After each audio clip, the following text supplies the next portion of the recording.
Mine's turned. There we go. Yep. Order. Lewis Atkinson to move the motion. Thank you, Mr Stewart. It's a pleasure to serve with you and the Chair this afternoon. I beg to move that the House has considered E-petition 702844 relating to the Income Tax Personal Allowance. It's a privilege to open this debate as a member of the Petitions Committee, and I know all colleagues across the House will recognise the priority that the public places on improving living standards, as our conversations with constituents, polling and the facts of the matter tell us. The reality is that average disposable incomes after tax fell from 2019-20 to 2023-24, an unprecedented and shocking situation in which people were left poorer at the end of the last Parliament than they were at the start of it. That, I believe, is key context for today's debate, which has been triggered as the result of more than 250,000 citizens signing this petition about income tax personal allowances, but which I think also speaks to the wider and entirely understandable public frustration about living standards. In preparation for today's debate, I had the pleasure to talk with Mr Alan Frost, who's in the gallery with us today, the creator of this petition and a constituent of the Honourable Member for Bridgewater. Mr Frost explained to me that he's recently retired, having worked his whole life, and he feels a sense of injustice that his state pension is considered as income for tax purposes, and that the tax thresholds he faces are not increasing. The events that led to this situation are as follows. In the 2021 spring budget, the Right Honourable Member for Richmond, who was Chancellor at the time, announced that the income tax personal allowance thresholds of £12,570 would be frozen until April 2026. In the 2022 autumn statement, the Chancellor at that time, the Right Honourable Member for Godalming and Ash, announced that that freeze would be extended for a further 2 years until April 2028. Following the change of government, the current Chancellor announced in her autumn 2024 budget that freeze would not be extended any further, and therefore income tax personal allowances are expected to next rise in April 2028. While Mr Frost is a pensioner and his petition reflects a desire to boost pensioner incomes, he also believes that significantly increasing the personal tax allowance would benefit those in work, boosting incomes and reducing the need for benefits. That belief reflects the reality that of the 37 million income taxpayers in the UK, less than a quarter were over the age of 65. The vast majority of those paying income tax are of working age and are not receiving the state pension. In its written response to the petitioners, the government highlighted that making the suggested changes to the personal allowance would cost many billions of pounds. And I'm sure the Minister will say more about this when he responds. But I do think cost is a key element to discuss in our debate today. It is Parliament's responsibility to agree the ways and means of any policy it makes. That is, how to pay for what we decide to do. I would gently suggest that events of the last Parliament remind us of how serious that responsibility of ours is. The mini-budget of September 2022 announced tax cuts costing around £45 billion without explaining how they would be funded, and market reaction to that announcement left ordinary people paying the price. An emergency reversal of those tax changes followed, but not before higher inflation and interest rates hit the standard of living. I would therefore urge our debate today to be conducted in full consideration of the cost and funding of any tax policy changes. Were income tax personal allowances to rise in the way suggested by this petition, there would be several other linked tax policy choices to be made, and those choices would determine the full cost of the change. For example, would the size of the tax bands above the personal allowance be maintained in size? Currently, the basic rate of 20% is levied above the personal allowance up to £50,000 of income. Would the size of that band be maintained if the personal allowance were increased by £7,500? If so, the point at which the higher rate of tax takes effect would in turn increase to £58,000, in a further cost to the Exchequer. Similarly, the additional rate of tax is currently levied on incomes above £125,000. If the personal allowance were to rise, would that level rise proportionately too? Finally, if the income tax personal allowance, if the income tax personal allowance is currently aligned with the level at which people start making national insurance contributions, should that level also rise to £20,000, or would we return to a more complicated tax system in which income tax and national insurance thresholds were no longer harmonised? I'd be happy to. I'm grateful to the honourable gentleman for giving way and for introducing this debate. Would he join me in paying tribute to my constituent, Mr Alan Frost, in raising the number of signatures required to achieve this debate? And would he also agree with me that by freezing the level of the basic allowance at £12,570, that bears most heavily on pensioners with limited income who find themselves paying more income tax on small occupational pensions as time goes by?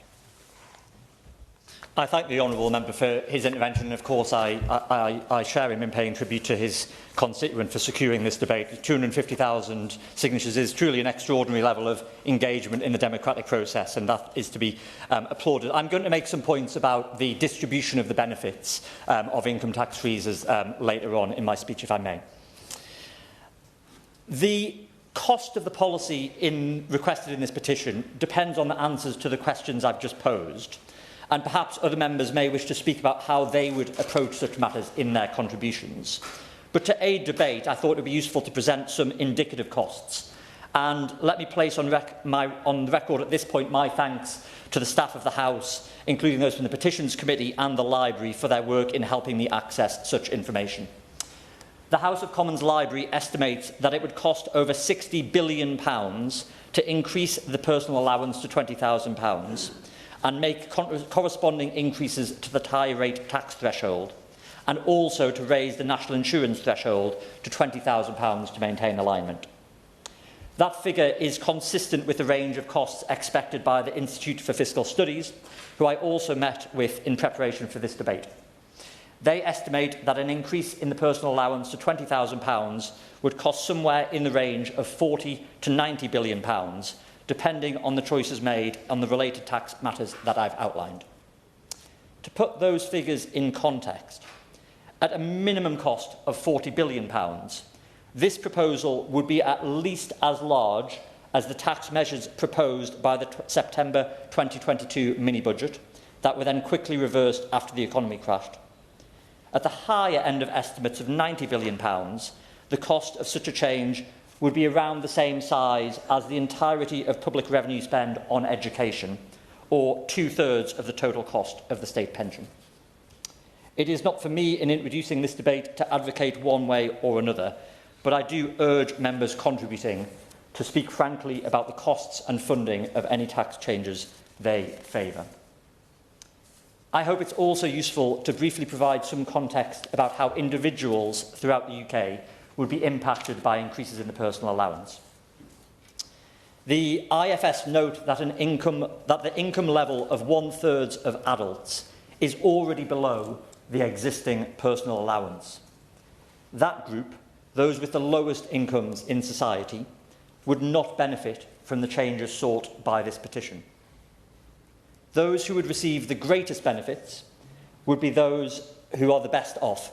That is to say, in net, such a change would be regressive, increasing inequalities of income. I'm happy to take. Thank you, Mr Stewart, and thank you to the honourable gentleman for setting out the petition's argument.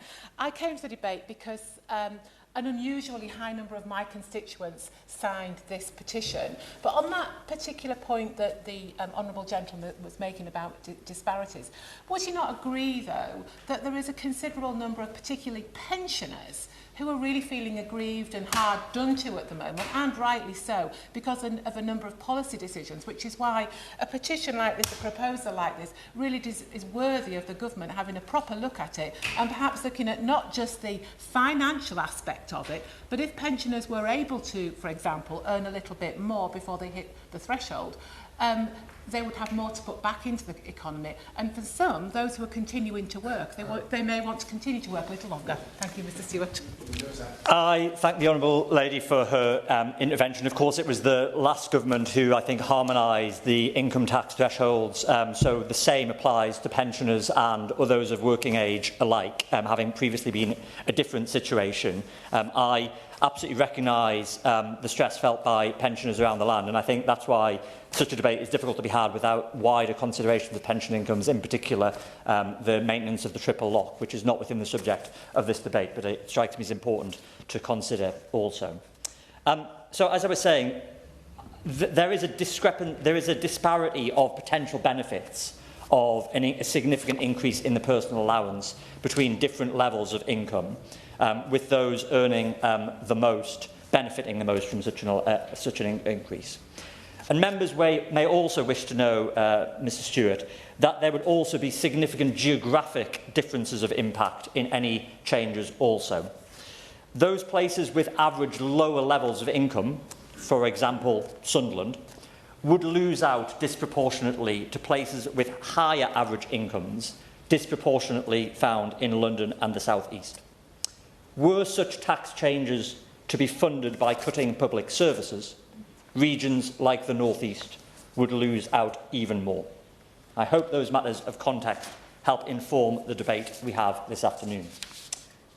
So I will end where I started, with a reflection of public sentiment on living standards, because as other members have referenced, there is undoubtedly a strength of public feeling on these matters. We've got to be frank. It's our job here to improve the incomes and the lives of the people that we serve.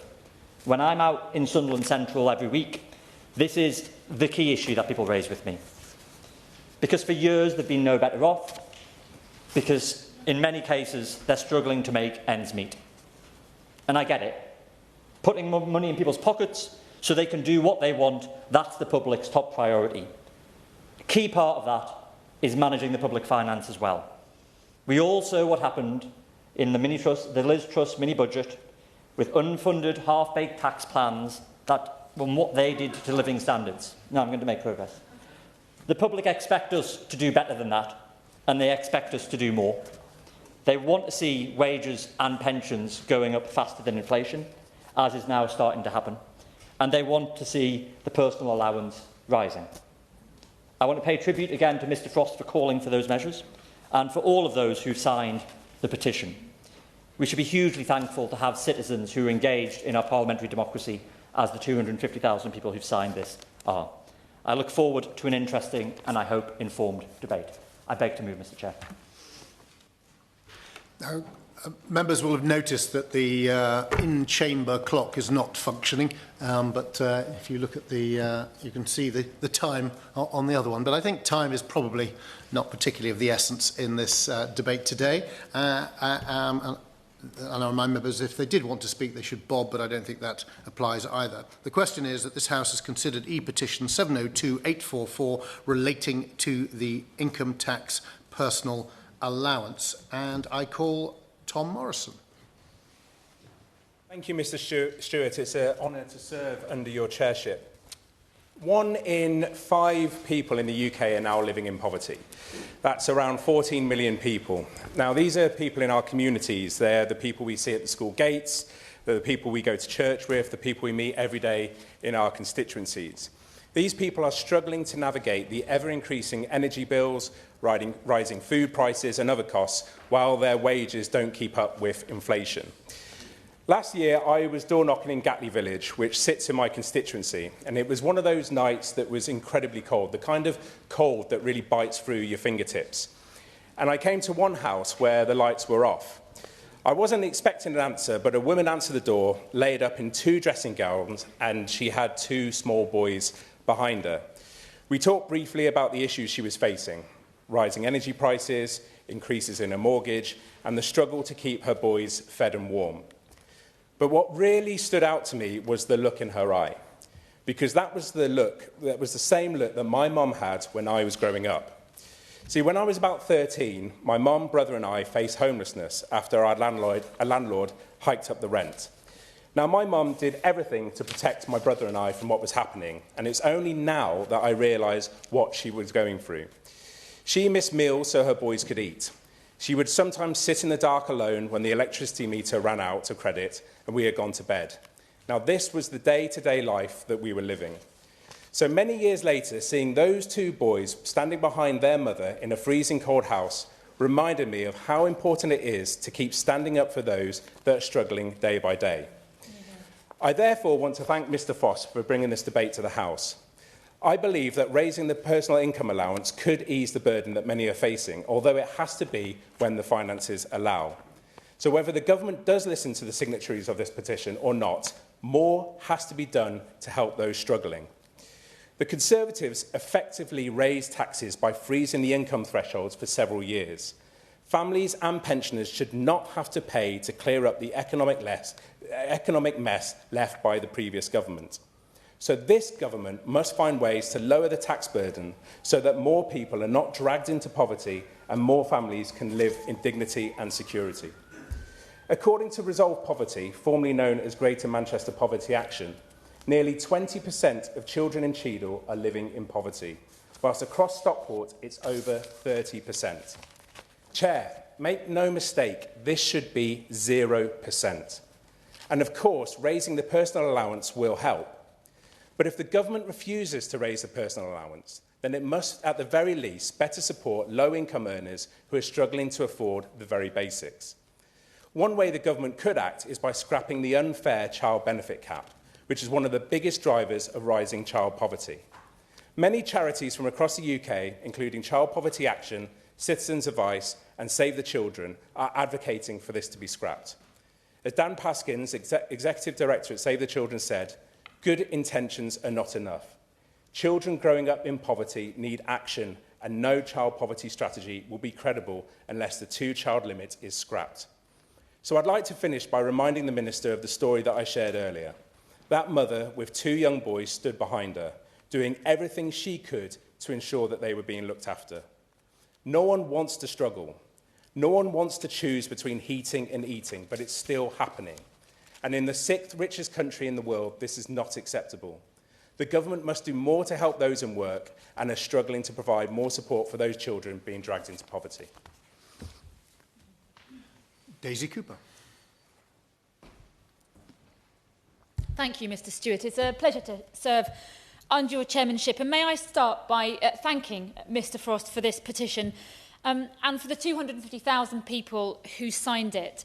I think the number of people who signed this petition does speak to the strength of feeling that the public has about this issue, but it's a serious policy challenge to all political parties. And I think it goes further than a strength of feeling. I regard it as being a cry for help, because right around the country there are struggling families gripped by a cost of living crisis.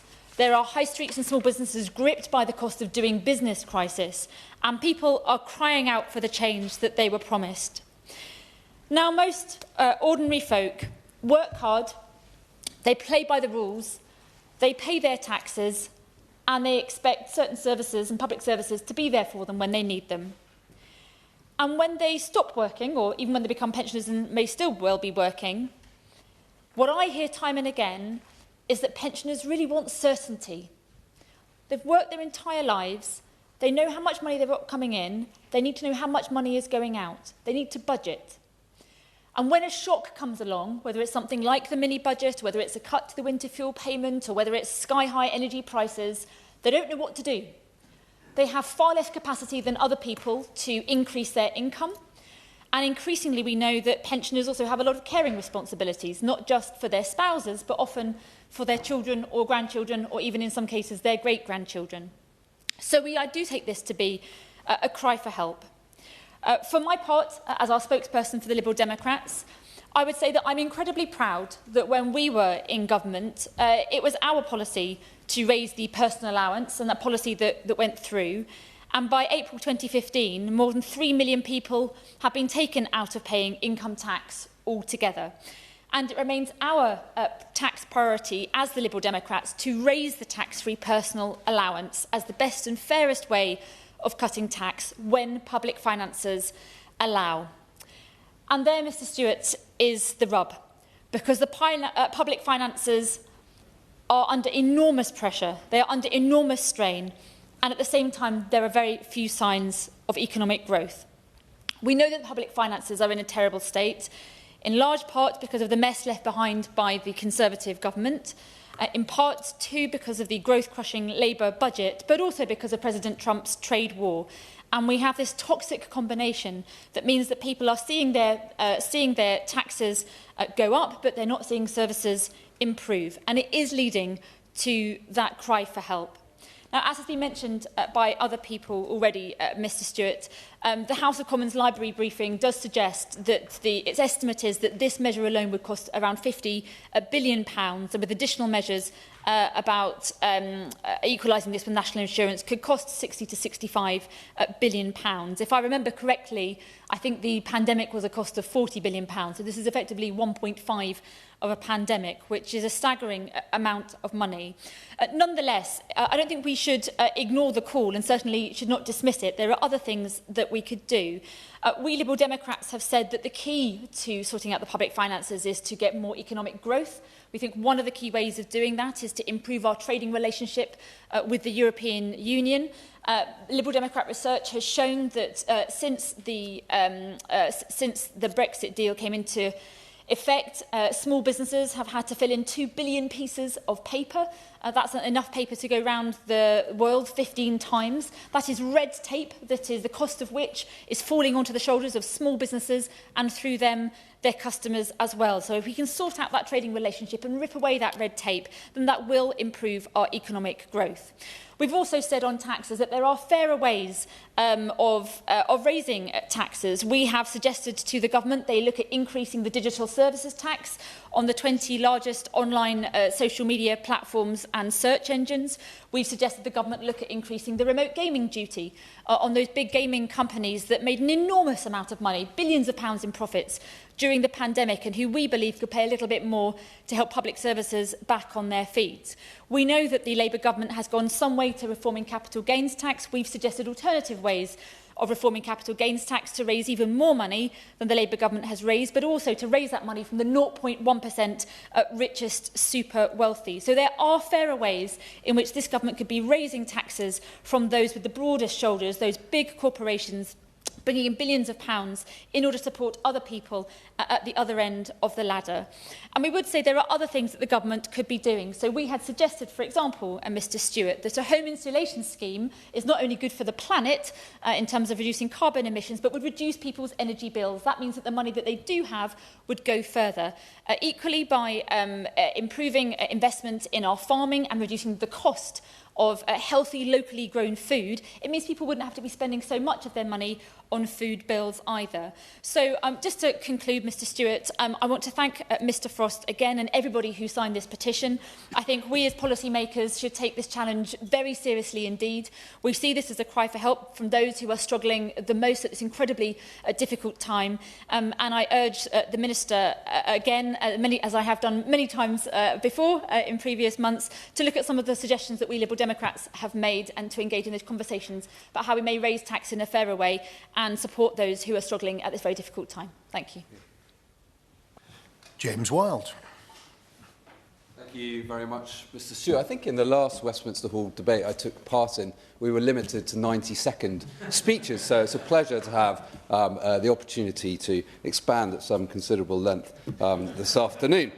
And I thank the Honourable Member for Sunderland Central and indeed to the proposer, Mr Frost, for bringing forward this petition for debate on behalf of the 250,000 signatories, nearly 500 of whom come from my North West Norfolk constituency. And the petitioners have called on the government to increase the income tax personal allowance to £20,000 to help low earners and pensioners.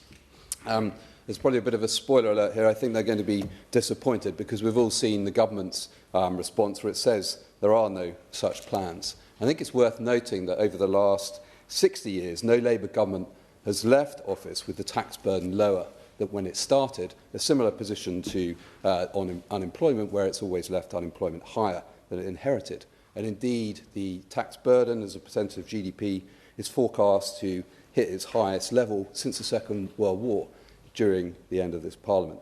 And the cause of this pattern is philosophical, a belief that there is such a thing as government money, when there is only taxpayers' money, and we Conservatives want people to keep more of it. As the Shadow Chancellor has said, we must drive taxes lower and do so in a responsible manner. Others have referred to the House of Commons library research, which estimates a cost between 50 to 65 billion, depending on the choices that are made on other parts of the allowance, to raise the personal allowance, as the petition calls to everyone, for £20,000. That's about what we spend on the defence budget. So to introduce such a policy, people have to be very clear about the choices that they are proposing, the spending that they would cut, or the increases in other taxes that they would make, or indeed if they would fund this through borrowing. And anyone promising such an increase has to be honest about that and set out very clearly their choices openly. And we as a party will be doing that before the next general election. And it was under the last Conservative government that we, of course, increased the personal allowance significantly to benefit low earners and made that a priority. It increased by 40% in real terms from 2010, from £6,475 to the £12,570 it is today, a change that has benefited millions of UK taxpayers. Of course, I also acknowledge that the last government had to take the difficult decision to freeze that threshold until 2028. That was very unwelcome, unpopular. I don't think it won us any votes. But that decision followed the hundreds of billions of pounds that we put in place to protect lives and livelihoods during the COVID pandemic. Indeed, other parties were calling on us to spend even more, as I recall. And that was support that supported the poorest people the most. And then there was billions more spent in response to the energy price shock. Money, again, that needs to be paid back. However, it's also the case that if the personal allowance has simply been uprated by inflation every year since 2010, it would have only been around £9,650 in 23-24, lower than the current level it has reached. And at the last election, it was Labour who promised not to raise taxes on working people, a promise which they obviously broke in the October budget with the increases in national insurance. And that was justified on the grounds of restoring financial responsibility and economic stability. Again, that's referred to in the response to the petition. But it's hard to see that stability. The government's actions have led to a collapse in business confidence, to see taxes and borrowing rise incredibly at record levels, and growth that was meant to be the overriding priority has flatlined. And whilst last week's cut in interest rates was welcome, it's also the case that Labour's policies are expected to mean that the interest rates stay higher for longer than they would have done under the plans that we had. And only last week, the National Institute of Economic and Social Research pointed out that they assessed the Chancellor would miss her fiscal rules by £63 billion by the end of the forecast period. And of course, that came after the emergency budget only a few weeks ago, which saw rushed cuts to welfare budgets, which I know colleagues across the House are concerned are untargeted. And that was simply to spare the Chancellor the blushes of missing her own fiscal rules. And as a result of the government's actions, questions are being asked about the levels of personal taxation, and particularly the personal allowance, the subject of this position, which they pledged to unfreeze in 2020. Indeed, the Chancellor made much of this at the autumn budget, saying, and I quote, "From 2028 to 29, personal tax thresholds will be uprated in line with inflation once again. When it comes to choices on tax, this government chose to protect working people every single time." I think the second part of that sentence we might disagree about, but the statement was clear and unambiguous about the policy, and it maintained the position that the last Conservative government had to lift that freeze in 2028. But there has been recent reports in the media that this is issues that the Treasury are looking at as they look at trying to keep in the headroom, again, the too limited headroom that the Chancellor's got in place.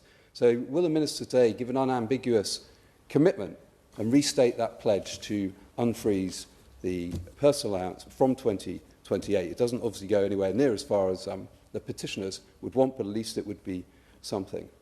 And I want to turn now to pensioners, where the petition refers particularly to the position of pensioners, and the member introducing the petition referred to that. And millions of people in receipt of only the state pension now face paying income tax on it.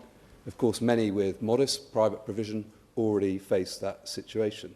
Forecasts suggest an estimated 9 million pensioners will pay income tax on their state pension from April 2026. At the general election, we had a very clear policy, the Triple Lock Plus commitment, that would ensure that people who relied on the state pension as their only source of income would never pay income tax on it. Labour refused to match our policy at that time. In government, they've maintained opposition to it. And the Minister has, despite several parliamentary questions I've tabled to him, been reluctant to give the Treasury estimates of the number of pensioners that he expects to be paying income tax who only receive the state pension and when they will do so. So perhaps he will today come clean with the figures that the government must have about how many pensioners are going to have to pay income tax when all they have in income is the state pension. I assume the Minister is aware of those figures and assessed their impact when they were deciding to cut the winter fuel payments, again, from very vulnerable people. In the last Parliament, I supported measures by the then government to cut taxes for working people towards the end of the Parliament, with reductions in employee national insurance, the last of which, last March, was worth £10 billion. We believe in people keeping more of their own money, and the Minister should today give the signatories of this petition clear answers to the following questions. Will the government stick to its promise to increase the personal allowance from 2028? And is the government committed to not raising the rates of income tax, VAT in this Parliament, and will he rule out any further increases in national insurance rates? I look forward to the Minister's response. James Murray. Thank you very much, Mr. Stewart, and it's a pleasure to speak in this debate with you as Chair. The second debate we have done together in the last few days, in fact. I'd like to extend my thanks, as many others have done, to my honourable friend, the member for Sunderland Central, for opening this debate, and indeed to congratulate Mr Frost, who created this petition. I'd also like to thank all other honourable members who have contributed to the debate today for setting out their views. Now, Mr Stewart, I know this petition has attracted almost 250,000 signatures, and so given the public interest in this topic, it is important that we are debating it here today. I recognise the views of everyone who's put their name to this petition, and let me be clear that as a government, we want taxes on working people and on pensioners who have worked hard all their lives to be as low as possible. We were elected to put more money in people's pockets, and crucially, we were elected to do so in a way that is fiscally responsible, and that is a critical point to understand. We want to keep taxes on working people and pensioners as low as possible, but if we were to follow calls from some opposition parties and abandon fiscal responsibility, that would lead to economic chaos and the collapse of public services, harming working people and pensioners the most. Mr Stewart, raising the personal allowance to £20,000 would cost more than £50 billion. That is more than the £45 billion of unfunded tax cuts announced by Liz Truss in her disastrous mini-budget. Conservative and Reform MPs may have cheered Liz Truss on, but like the British people, we in the Labour Party know the damage it caused, and we will never let it happen again. To put it another way, if £50 billion was taken out of public services, that would be equal to wiping out almost the entire UK defence budget, or slashing the NHS by a quarter. The British people will not be the winners if public services collapse or if chaos returns to the economy. The Chancellor has taken the right decisions to get the UK's public services back on their feet and to restore fiscal responsibility and economic stability. We will fight to protect those hard-won gains from those who want to see them squandered. Within that critical context of fiscal responsibility, however, the government is doing everything it can to support working people and pensioners. At our first budget, we decided not to extend the freeze on personal tax thresholds, meaning people will be able to keep more of their income. We are supporting hard-working families and pensioners through the plan to make work pay and significant increases to the national living and minimum wages and the state pension. And we know that we will only be able to keep taxes down by delivering sustainable economic growth, which is why our plan for change and our trade deals are so important to making people better off. Now, of course, an important context for this discussion is the autumn budget, at which the government reset public spending and put the public finances back on a sustainable path. The decisions at budget were underpinned by the most ambitious package ever to close the tax gap, the difference between what taxpayers owe and what is paid to HMRC, alongside tax changes that made the tax system fairer and more sustainable whilst protecting people's payslips. The government is determined to close the tax gap as far as we can, because making sure everyone pays the tax they owe is critical for a well-functioning economy, for protecting revenue to fund our public services, and for helping to keep taxes on working people as low as possible. And so at the spring statement, the Chancellor went further and faster to close the tax gap, raising an extra £1 billion in revenue for the public finances. Now, turning to the personal allowance, it is worth recognising to begin with that the UK has one of the more generous personal tax allowances in the OECD and the most generous in the G7. It was, of course, as we have heard in this debate today, the previous government who made the decision to freeze the personal allowance at its current level of £12,570 until April 2028. At the budget last autumn, this government decided not to extend that freeze, and we kept the basic, higher and additional rates of income tax, employee national insurance contributions and VAT unchanged, meaning people will keep more of their income. We also, of course, had to take a number of difficult but necessary decisions on tax, welfare and spending to restore economic stability, fix the public finances and support public services, given the situation we inherited from the previous government. I'll give way. The reason I think that so many people signed the petition is that the plight of some of the poorest and most vulnerable in our society is on our collective consciousness. And I wonder if this would be a helpful suggestion. I declare an interest right away and say my wife is disabled, I'm her carer. But I know of people who are carers who live in terror of the unexpected cost coming their way, like in the North of Scotland, the boiler that breaks down, or some horror bill that throws the finances completely out. I wonder if it would be a kindly and humane step for the government, or any government, to say that there might be some mechanism whereby when a nasty surprise bill comes the way of a carer for someone who's long-term sick or disabled, where that could be examined for being offset against tax payable by that person or that married couple or that couple together.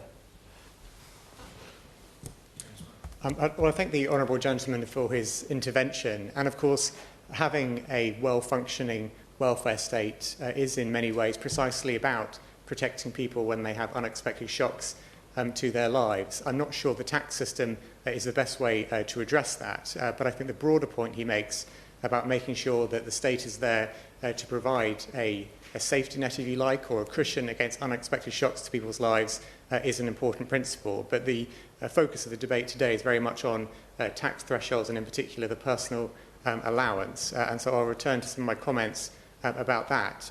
Because, Mr. Stewart, I was saying that when we took office in July last year, no responsible government could have let things carry on as they were. And likewise, no responsible government could now raise the personal allowance to £20,000 at a cost of more than £50 billion, as this is a move that would put public services back on their knees or risk economic chaos that would push up inflation, mortgages and taxes.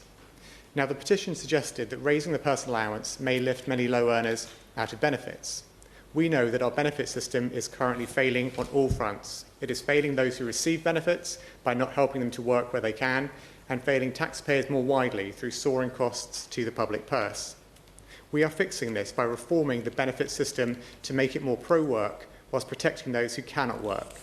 And when people are in work, we want them to be better paid, which is why in April 2025 we increased the national living wage to £12.21 per hour, the third largest proportional increase since 2016, and this is expected to benefit over 3 million workers. We have published the Get Britain Working White Paper, which sets out the government's plans to reform employment, health and skills support to tackle economic inactivity and support people into good work. And our plan to make work pay represents the biggest upgrade in employment rights in a generation, bringing the UK back into line internationally. It tackles poor working conditions and job security, and by making work more flexible and family-friendly, will support a wider programme across employment, health and skills policy to get Britain working. Okay. Grateful to the Minister for giving way. He referred to the Employment Rights Bill. Has he seen the survey from the British Retail Consortium where 70% of the businesses who were surveyed, major retailers employing 500,000 people, said that this legislation would damage their business, and half said it would make them less likely to take people on? Mr. Stewart, I think many employers recognise that having a productive, secure workforce who can take pride in their jobs and contribute to their fullest ability at work is important not just for the employees themselves, but also for the productivity of those businesses. And that's why we want to see workers with employment rights that will be upgraded through our plan to make work pay, alongside, as I mentioned a few moments ago, a stronger national living wage and national minimum wage under this government. But of course, that is to focus on working people and their rights at work and their incomes. And this petition also raised concerns about the state pension being subject to income tax. Now, it's worth being clear, Mr. Stewart, that in 2025-26, the personal allowance will continue to exceed the basic and full new state pension. And this means that pensioners whose sole income is the full new state pension or basic state pension without any increments will not pay any income tax. The state pension continues to be the foundation of support available to pensioners, backed by this government's commitment to the triple lock.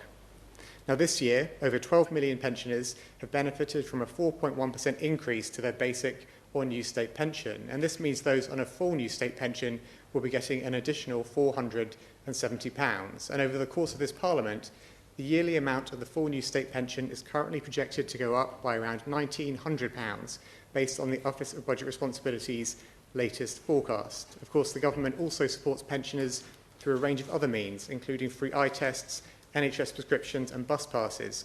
And for pensioners who are eligible for means-tested support, we provide pension credit and housing benefit. Now, Mr. Stewart, I recognise the substantial support for this petition. Hard-working people and pensioners who have worked hard all their lives want taxes to be as low as possible, and I understand that. However, as we have set out today, we have inherited a mess from the previous government, and we have had to take tough choices to set us on a path to generating economic growth. Raising the personal allowance to £20,000 would undermine the work the Chancellor has done to restore fiscal responsibility and economic stability, and it would slash the funding available for vital public services. This government remains committed to keeping people's taxes as low as possible whilst ensuring fiscal responsibility. Fiscal recklessness hits working people and pensioners the hardest, and so any parties promising to raise the personal allowance to £20,000 would have to explain how they would cut the NHS by a quarter or why they want a rerun of the economic disaster we saw under Liz Truss. We as a government are determined to go further and faster to deliver our plan for change, with its key goal of putting more money in people's pockets by kick-starting economic growth, and we will always keep taxes as low as possible whilst never putting security for families and pensioners at risk. Thank you again, Mr. Chairman, and thank you to all honourable members who have spoken today. The question is that this House... Oh, of course, yes, would Lewis Atkinson to wind up. Thank you, Mr. Stewart. I'll just speak very briefly. Thank you to all honourable members for their contributions today. It does strike me that a debate around tax policy can sometimes be somewhat dry, but I do think it's important to remember, as honourable members on all sides of the House have reflected, that there are personal stories and circumstances behind all of the signatories on this petition, and indeed those emails that must be in all of our mailboxes around people struggling to make ends meet, trying to do the best for their families, raise their standard of living, and struggling to do so at the moment. And that's important, I think, to remember in the debate today. So just falls to me to thank, on behalf of the Petitions Committee, the Minister for his response, for all members for contributing today, but particularly to Mr Frost for instigating this petition and all the petitioners. I think we've had a short but important debate this afternoon that is really at the nub of the key economic policy debates facing the country at the moment. Thank you. Question now is that this House has considered E-petition 702-844 relating to the Income Tax Personal Allowance. As many are of that opinion, say aye. Aye. On the contrary, no. I think the ayes have it. Order, order. The sitting stands adjourned.